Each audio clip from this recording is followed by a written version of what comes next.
In this next activity, we're actually going to be creating our own file and learn a little bit about selection tools. So let's create our own file. We'll go File New, and we're going to make it 800 by 600 and 72 dots per inch.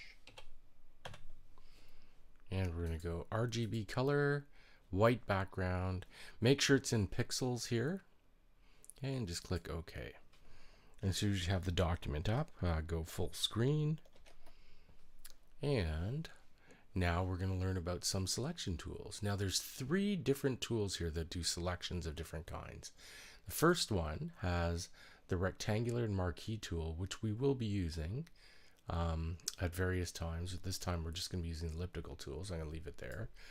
And here we have the freehand lasso tool, which allows us to select freehand, but also the polygonal lasso tool, which we'll be using today to actually draw some letters, and the magnetic lasso tool, which we'll use later on. And down here, we have the quick selection tool and the magic wand tool, which are used in very specific circumstances. Okay, so let's go to the polygonal lasso tool, and what we're going to do is we're doing the wow mom activity, which means I'm going to draw out some letters that either spell wow or mom. So in this case it's going to be wow, so let's do a W. So I'm going to click and then drag, and then click and drag, click and drag, click and drag, click and drag. You get the idea. And I'm going to drag out a W.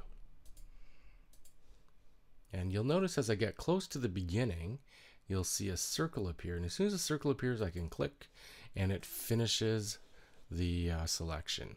Now if I just start copying this, if I start doing the next W, you'll notice that as soon as I started, it eliminated the other selection, which is a problem. So if this was in Photoshop, that would be a problem, but since it is, all I have to do is go into the history, go back a step, and learn how to add to the selection. Now to add to a selection, what you do is you hold down the Shift key and then you start creating your W, because it allows you to add to any selection. So that's what I'm doing now. Finish off this very awkward looking W, and as I get close again, you'll see the circle form and click. So I've got my 2 W's.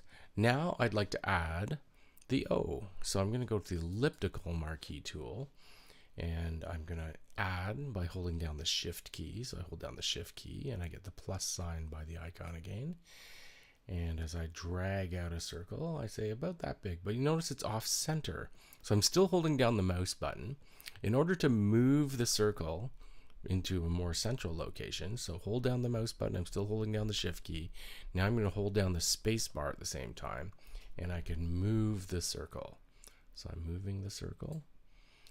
Now let go of the mouse and it's in place. Now what I'd like to do is to cut out a little centerpiece here.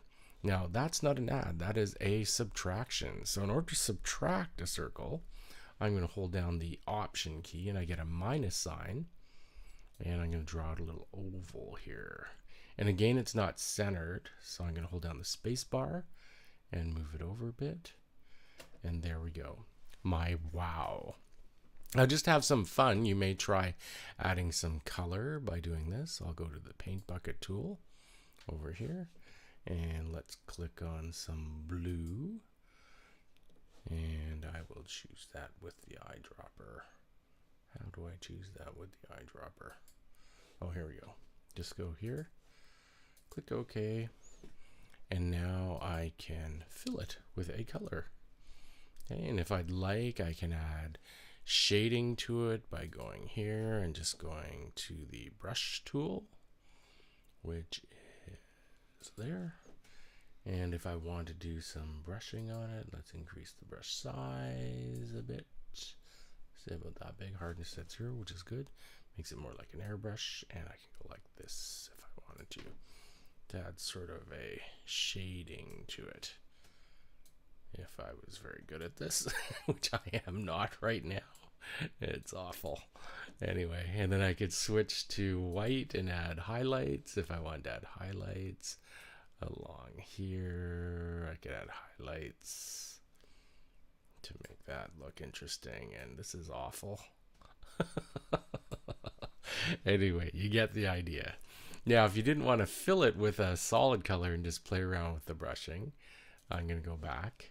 You could also do a gradient, which if I switch from the paint bucket here and go to the gradient tool, okay, and then with the gradient tool selected, all I have to do is drag across the object and it does a gradient. And if I drag the other way, it does a gradient the other way. If I go up and down, it does a gradient this way. If I go down and up, it does a gradient this way. There's also different color gradients that you can create. I'll take one of these predetermined ones and I could just drag across here and get that. There's a whole bunch of different things you can do. You can also do what's called a radial gradient instead of the linear that I've been doing. And the radial gradient, what that'll do is do this. It'll make this the central point and then circular pattern on the way out. Now that works better if you have something with more colors. Let's try this one. So if I have a central point here and drag out to here, I end up with the central color, and the next color out, the next color out, the next color out. Or I could go from this side, do the same thing, and maybe go past like that. Different things that you can do. Anyway, that shows you some basic selection and the fact that you can actually create things in Photoshop just from scratch.